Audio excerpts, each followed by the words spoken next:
You may want people to access your Wi-Fi at home, but unfortunately, you may have a very long Wi-Fi password, or even you yourself will forget what your own password name is.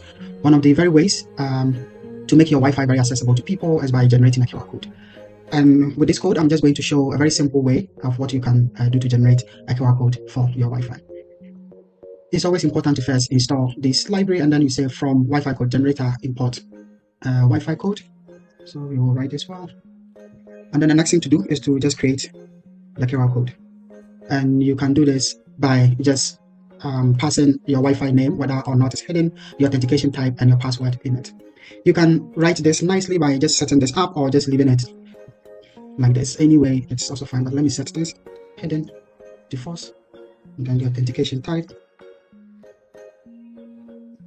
So to WPA, and then password to your password. So this can be anything at all. And then next, we will just create or convert this QR code we have created here into image.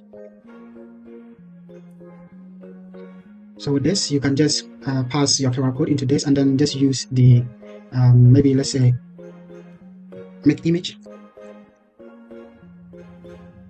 and then this will pass. You can also just save this nicely in a way that you can remember.